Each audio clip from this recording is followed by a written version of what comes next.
Hello everybody, it's Jesse again with Vital Psyche. I want to come to you with this video today, which I think has some good points about our thoughts, what people focus on, and it ties a little bit into Stoic philosophy. So this video will be touching a little bit on some Stoic philosophy, but also the potency of our thoughts and our psyche, which I felt really interconnects well. For example, I'll dive right into it. The Stoic philosophy that we really need to focus on what we can control and just really be dialed in on that. A lot of times we're worrying about things we cannot control. We all know this, but oftentimes I feel that even if we know it, we allow it to happen and we are not really working to change that or working to maintain awareness of these thought patterns that go through our heads. Sometimes useless thought patterns, emotions, they can be a waste of time and they can be a waste of energy, because if we cannot control something, why should we constantly be thinking about it? And even worse, why should we be feeling bad about it? The Stoics believed that if we cannot control it, and there are many things we cannot control in life, we shouldn't be thinking about it. We shouldn't be worrying about it and investing our precious resources, which are finite resources, in these things we cannot affect. So first and foremost, we need to focus on what we can control, not on what we cannot control, right? And this really ties into the fact that it's more than anything, it's our minds that will bother us on a day-to-day basis through the course of our lifetime. Of course, our minds are beautiful and they are helpful tools, but at the same time, they can be problematic for us, right? Our thoughts, certain thoughts can be problematic for us. And I argue that even most of society today has negative thoughts on a regular basis. I think throughout human history it's been that way, but the nature of those thoughts have changed with our evolution as humans, right? Before it was probably more realistic worries and stresses about, finding a mate, possibly being killed by a wild animal, possibly dying of starvation, diseases, things of that nature. Now, I believe, since we're no longer responsible for survival on the same type of physical primal level, some of those are still stressors, don't get me wrong, but now our minds have gone into different realms and paradigms and perhaps even started to construct stresses and worries that are even more far-fetched, I might say. So our minds really are potentially causing us issues. And I shouldn't say our mind, I should say our thoughts, really, because it's our thoughts, and especially when these thoughts are constantly on repeat in our mind and are creating a current in our mind, all right, that we get sort of swept up in. We need to become aware of these currents and stop them.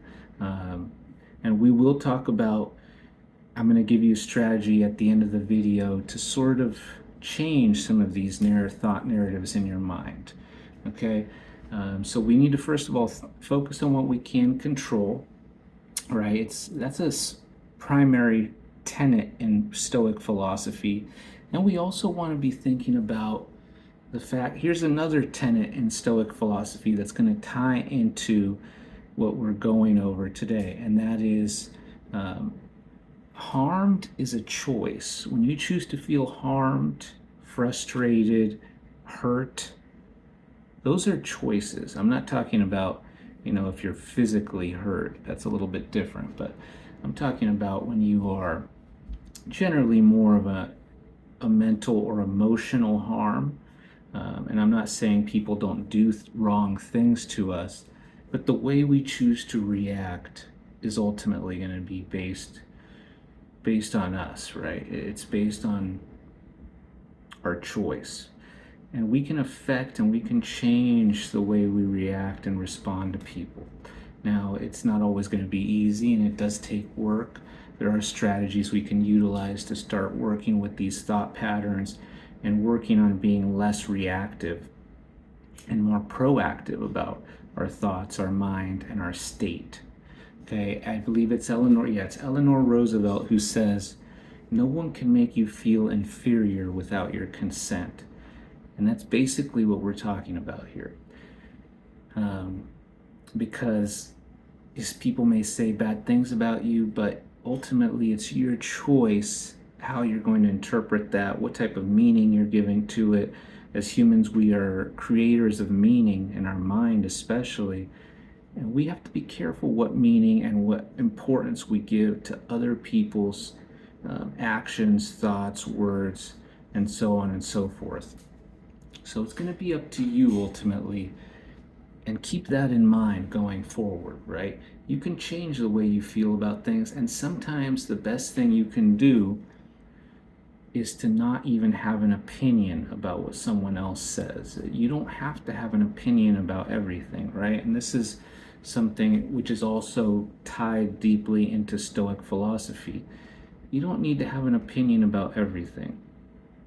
You can just choose to let it happen, and sure, it's probably annoying or may upset you momentarily, but if you're not choosing to have an opinion about it, if you're not choosing to give it meaning, it should pass over you rather quickly, and it won't affect you in the long term, and you won't be thinking about it the next day and just worrying about it the next week, thinking, oh, what could I have done and whatnot. In essence, sometimes you don't need to do anything, and that is the best path, because you're not going to be continuing to feed that thought, feed that state of mind.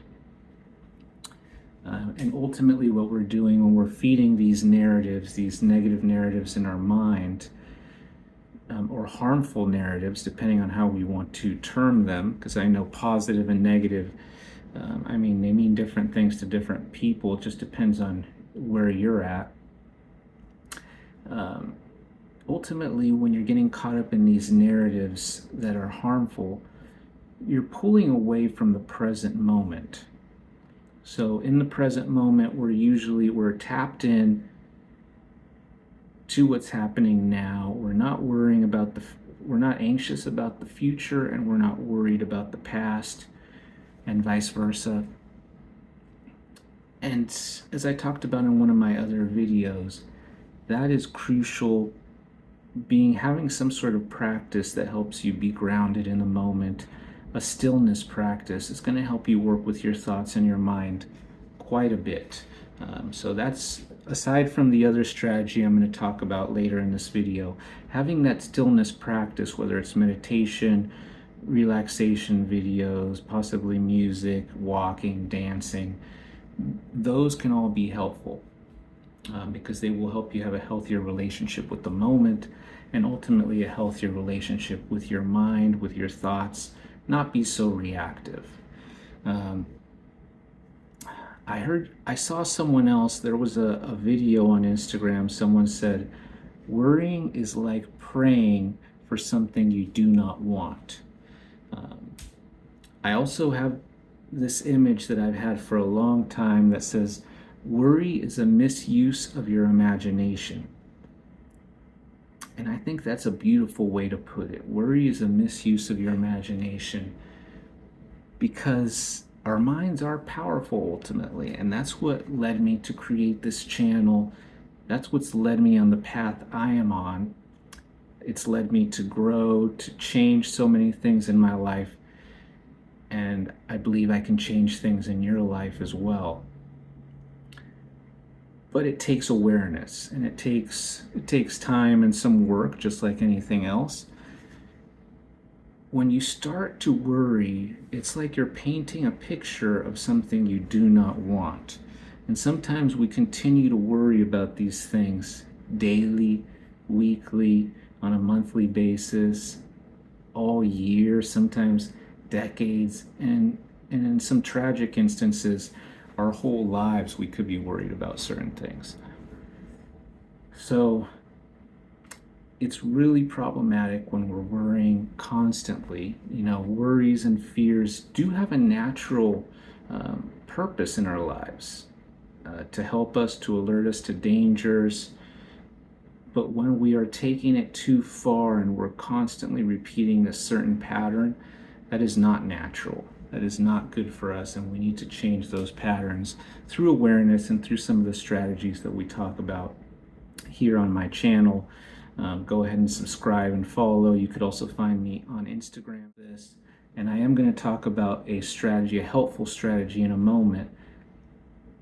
But there's one more Stoic philosophy that ties into all this and that will kind of connect to that last point, and that is strip away the inessential. The Stoics believed, right?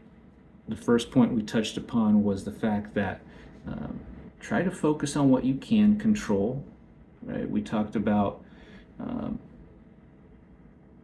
harmed is a choice. We talked about try to focus on what you can control, number one. Number two, harmed is a choice, or your state and your reaction to other people is generally a choice. And now number three, the other Stoic philosophy that kind of ties into all of this is try to strip away the inessential in your life. And we're going to focus more, for the purpose of this video, on doing that with your thoughts. Try to strip away the inessential thoughts in your life, right? The inessential thought patterns, the inessential stories you've told yourself, the inessential narratives going on in your mind, many of which are on repeat, which have created paradigms that limit you and that lock you into a box or constrain you, in essence, or they're trying to constrain you. But you can change all of that. And here's one strategy that I think all of us can use.